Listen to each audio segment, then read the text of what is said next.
gustaría empezar por, bueno, pues, cómo surge la idea de hacer la película, no sé, alguna historia, algún libro. Una noticia de periódico fue. Una noticia cuyo titular era "Me llamo fulanito de tal y declaro que estoy vivo". Era la historia de un hombre español que lo había dejado todo atrás y se había marchado a Venezuela casi sin decir nada. Y 20 años más tarde, una hija que había quedado en España lo declaró fallecido. Me imagino que por algún tema de herencia o alguna cosa de esas. Y el hombre intentó volver a España y se encontró con que no podía entrar porque constaba como muerto. Y entonces esto me llevó a pensar qué puede llevar a alguien a dejar todo atrás, cambiar de país sin decir nada. Y a partir de ahí me inventé una historia y fueron apareciendo un montón de cosas más. Vale, ¿y por qué Portugal? Portugal es un país... tan lejos, tan cerca, tan lejos. Exactamente. Vecino, pero al que le damos un poco la espalda, ¿no? Siempre miramos a Europa hacia el otro lado. Como que no lo vemos, ¿no? Sí, es un poco... tan cerca que no lo o sea, vemos. Es más desconocido de lo que parece para estar tan próximo. Y todavía conserva un aura, bueno, aparte de un puntito mágico que nos gusta mucho a todos, Misterio, sí. todavía hay muchas zonas en las que uno se puede perder y desaparecer, digamos, ¿no? Hay ciertas cosas que no han llegado todavía, todo este magma de actividad actual. Hay ciertas zonas en Portugal que todavía se mantienen un poco más tranquilas. Ha hablado de desaparecer en la película, digamos que donde se resguarda Manuel o Fernando. Es una especie de, ¿no?, como de villa, que es una quinta.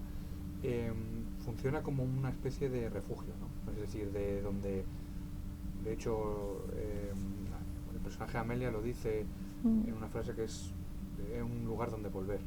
No sé si esa era la intención. Sí. La intención es que el personaje encontrara allí primero un refugio y después que aquello incluso pudiera convertirse en un hogar. Y luego tu personaje, Manolo, o sea, el de Manuel, o Fernando. Sigue siendo Fernando, aunque bajo otro nombre. Es un personaje que, claro, decide, después de un abandono, dejar todo atrás, ¿no? Empezar de cero y buscar una nueva vida. ¿Cómo te preparaste para interpretar un papel así? Pues leyéndome el guión muchas veces, intentando analizar lo que se dice en el texto, lo que dice, lo que se dice de él, lo que hace, lo que nos dice, intentar entenderlo lo máximo posible, luego cambiando impresiones con la directora sobre el particular, viendo su visión también del personaje y cotejando y puliendo con aportaciones también alguna duda, en base a alguna duda que yo pueda tener, y luego, bueno, pues intentar ver qué de mí le sirve y qué no tanto. Nos parecía que era un personaje que no era muy expresivo, que no era muy comunicativo, que era muy introvertido. Entonces, bueno, intentar potenciar esos aspectos de mi propia personalidad, y igual otros como la vehemencia o la gesticulación que yo tengo también, rebajarlos y minimizarlos. De hecho, trabajamos mucho hacia el desconcierto y la pérdida de referencias más que hacia la pena. Absolutamente. Yo más tenía como la estupefacción, ¿no? El estar completamente no entender,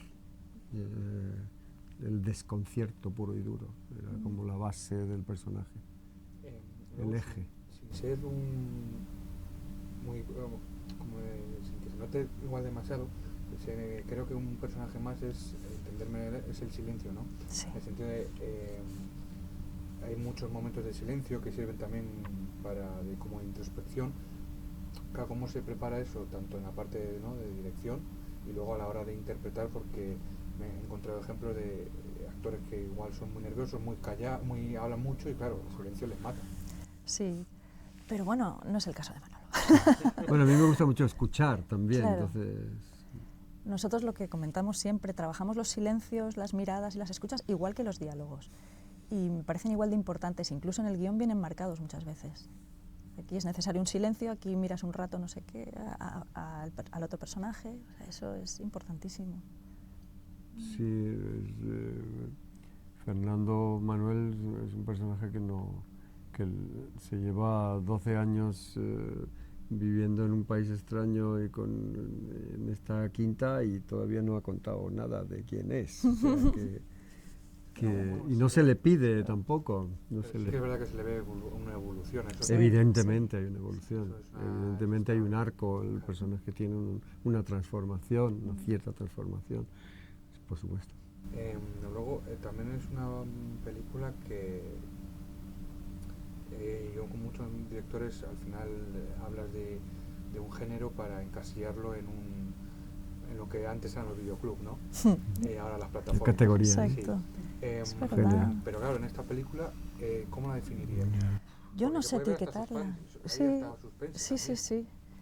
Hay suspense, hay elementos propios de thriller incluso, pero tratados de otra manera, contados desde, o sea, por ejemplo, el personaje de Manolo suplanta la identidad de otra persona y sin embargo esa suplantación que en cualquier película de thriller es como, Dios mío, si lo pillan, se lo van a cargar o algo. No, aquí no tiene nada que ver. Lo pillan incluso y no pasa y no nada. pasa nada porque estamos contando otra cosa. Entonces, O aparece un personaje sí. misterioso de la nada y Exacto. bueno, tampoco es no es género, ¿no? No es género para nada. No se contagia del género del que picotea o del que se sirve, ¿no? Pero tampoco sabría ponerle una etiqueta, pero es verdad que hoy en día estamos como obligados a etiquetar todo, ¿no? No lo sé. No, es verdad que es eso, que hay momentos un poco de todo, ¿no? Todo el rato durante la película es y si le pasa, y si se le pilla, y si le pilla, ¿qué pasa, no?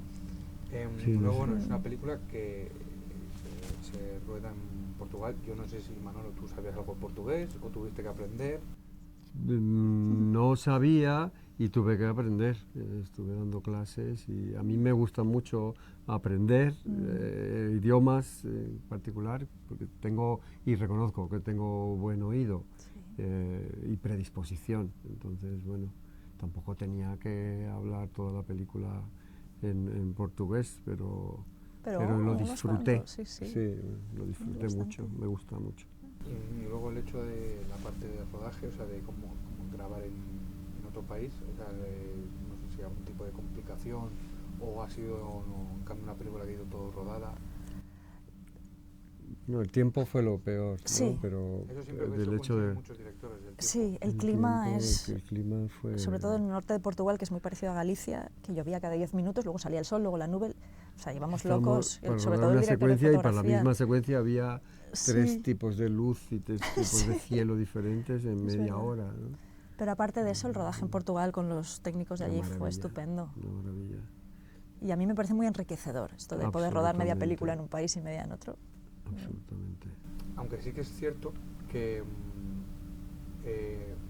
sea, te das cuenta obviamente que es Portugal, pero es como que no se llega a como ver del todo, es decir, porque hablan portugués y así, pero como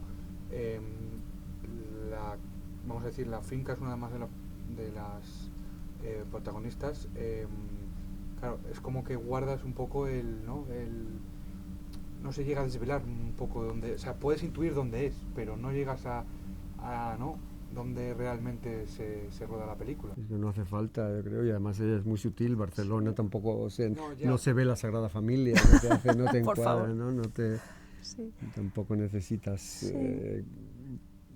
Yo creo que sí se nota que es Portugal. O sea, el tipo de arquitectura, el paisaje. La gente habla portugués. Sí, por eso, sí, Sí. pero al final también podría ser, claro, al ser el norte de Galicia, Mm. o sea, el norte de Portugal, con el sur de Galicia es como muy parecido. Sí, sí, sí. Entonces, por eso preguntaba si, claro, es como que ese misterio de dónde es, no un misterio, sino... Sí, no localizar Eso, las cosas específicamente, eso por supuesto, es un poco lo que cuenta la película, que podía pasar aquí, pero podía pasar en otro lugar también. Aunque había una Cualquiera. secuencia en que Fernando Manuel contaba la historia de los romanos que cruzaron el puente, Sí, es verdad. que al final cayó en montaje, que esa se aludía A Ponte de Lima. A Ponte de Lima, que es donde rodamos. directamente. Y luego, es una pregunta que me gusta hacer a tanto directores como actores, en un mundo de plataformas que hay ya no sé cuántas. Más plataformas que personas. Claro, siempre me gusta hacer esta pregunta. ¿Por qué hay que ver la película? Y cuando el espectador salga del cine, ¿qué va a sacar de la película? Y lo de las plataformas, a ver, tiene un lado bueno, reconozco, que es que después de la vida en cine de una película puede estar en una plataforma un montón de meses y la gente puede tener acceso a verla. Meses o años, o años, que quieres buscar una película, ¿dónde está claro. esta película que se me quedó por ver o que la quiero revisitar? Sí. Y dónde está y la puedo ver. Eso me parece fantástico.